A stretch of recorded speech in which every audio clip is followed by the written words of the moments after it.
Welcome to Episode 2, The Phoenix.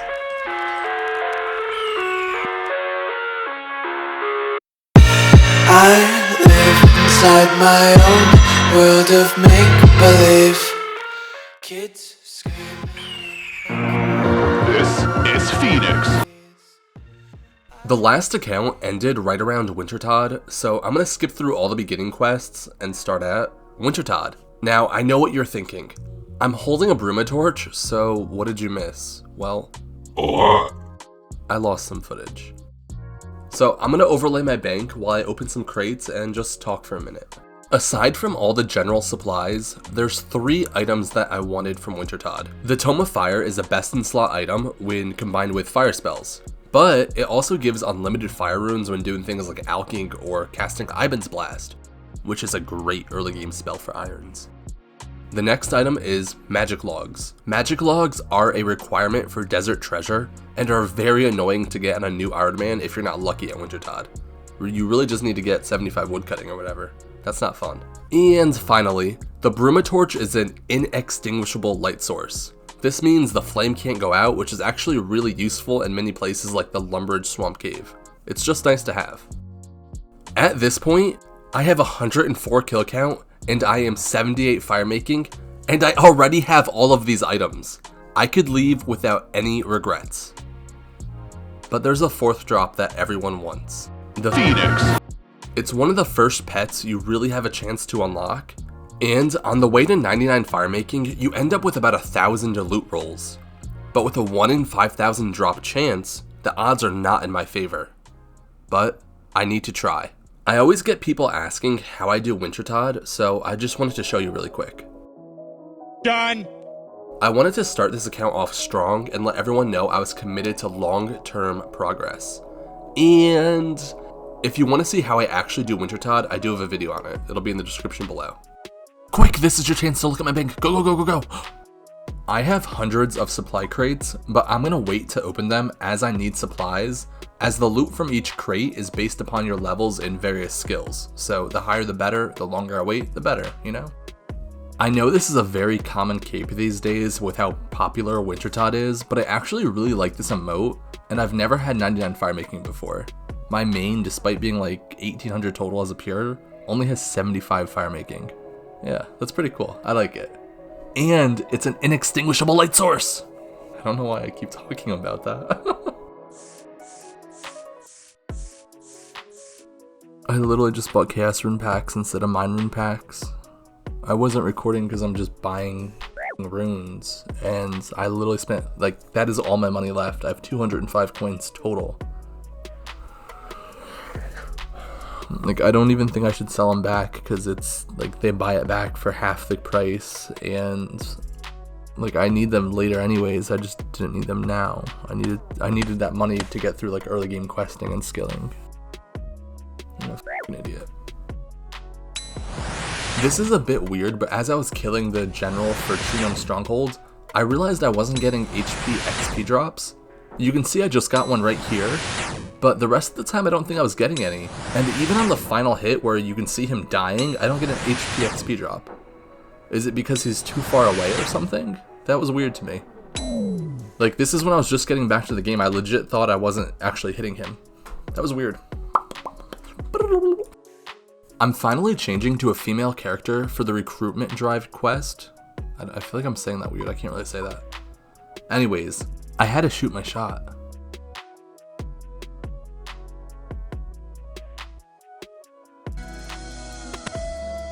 And of course we do the Varrock Museum for an easy 9 Hunter and Slayer. In my last video, I did a little slideshow thing where I did a bunch of quests really quick and I yelled it out and it was really hype and really cool. You should watch it. But this time I'm going to take it a little bit easier. I'm not going to say anything. It's going to be nice, quiet, calm, relaxed. While you're watching, try to figure out what I'm going to be working towards and try to guess what the next major goal is on the account.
I hope you guys enjoyed that little slideshowy thing. I probably had enough clips to do that for like an hour, but I know people would get bored pretty quickly, so I thought it was a decent compromise to show off my progress along the way. Speaking of, did you figure out what I'm gonna do yet? If not, this next clip may help you. I guess it's only fair if I show off my stats really quick. So use that detective work, try and figure out what I'm doing. By the way, I did all of that, or at least most of it, without any like jewelry. I didn't get a dueling ring or games necklaces, I just ran. I don't even have graceful, I just ran. I figured it was quicker. Next on the list is a mithril grapple. I'm focused on rushing the Ardougne medium diary, even if it's not the best long-term option for the account. So instead of skilling, I found out that I can safe spot these spirits for a 1 in 42 drop rate. And with a 2 to 3 minute kill time, I need to get lucky. I got lucky. Now it's time to get back to questing. We finish up X marks the spot. Yeah, I don't know how I didn't do this earlier. Then we release the restless ghost, and finally we steal from our boss and therefore complete Creature of Finkenstrain. Finkenstrain? I think that's it. Now it's time for one of the most infamous quests there are, and that is Underground Pass. Ooh.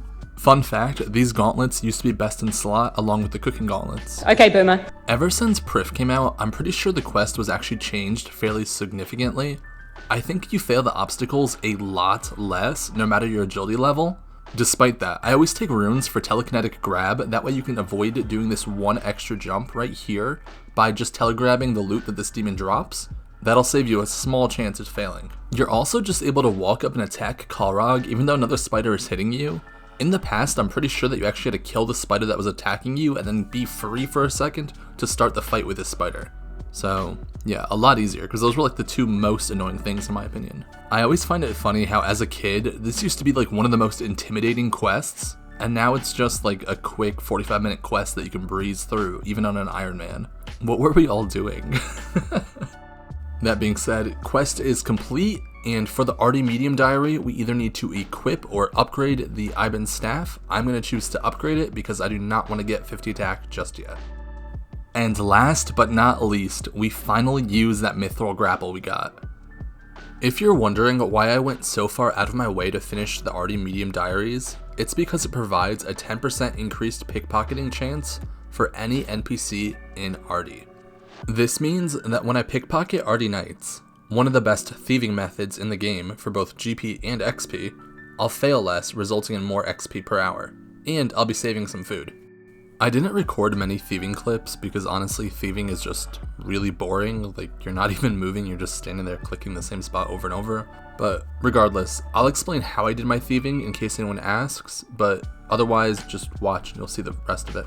So here's the plan for thieving. After doing the standard cake and silk stalls, you do a bit of questing and then you can start stealing from fruit stalls. You keep doing fruit stalls until you're 42 thieving, then you do the feud quest, which teaches you how to do blackjacking, and you get 45 thieving from the reward, which is a requirement for blackjacking. You then blackjack to 50 thieving, do the Rogue's Den minigame for the Rogue's outfit, which doubles the amount of gold you get when thieving NPCs, that's massive. Then I went back to blackjacking until I was about 75 thieving. From there, I moved on to Ardougne Knights, which again are a great source of XP and cash. My plan was to continue doing Ardougne Knights until level 91, which would allow me to access the final floor of Pyramid Plunder. Plunder was recently updated so that the Pharaoh's Scepter has a drop rate that depends on which floor you're on. So being able to access the final floor gives me the best chances along with great XP rates. My goal was to get a scepter between levels 91 and 95 thieving, because at level 95 thieving, I would no longer fail pickpocketing Ardougne Knights, meaning I want to be there because it will give me tons of XP. If all went to plan, I'd get 99 thieving with somewhere around 12 mil cash from the Knights and the Pharaoh's Scepter, a super rare item that is needed for a clue scroll and teleportation. But mainly the clue part, it's for a master. I just ran all the way here, and I forgot that I needed to do a quest.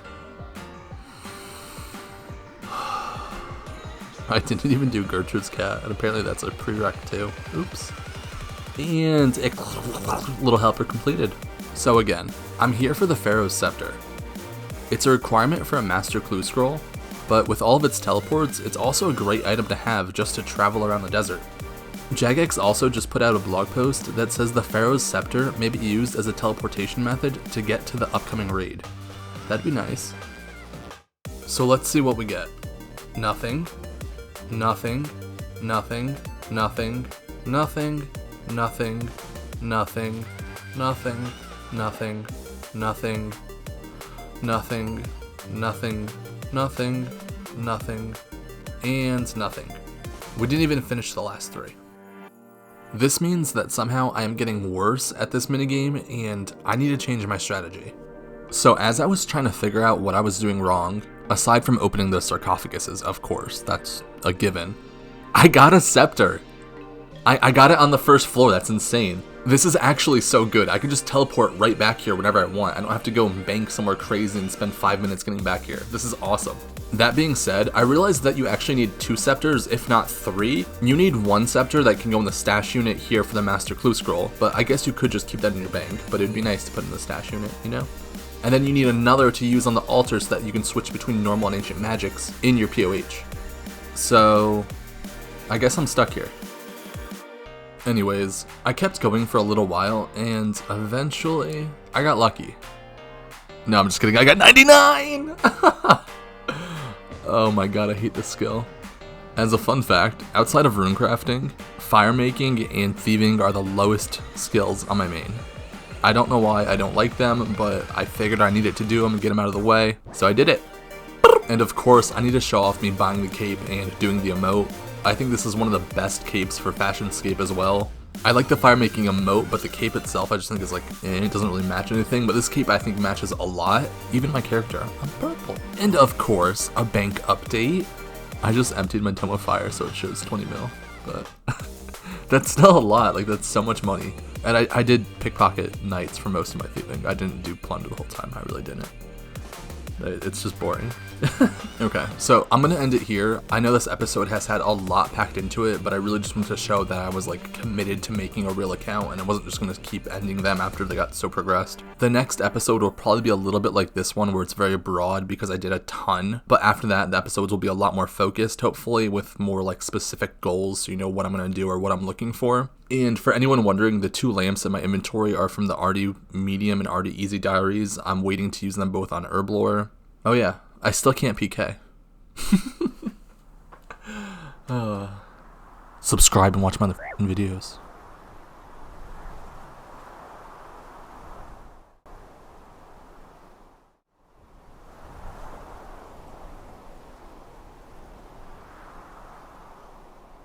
Subscribe, mother.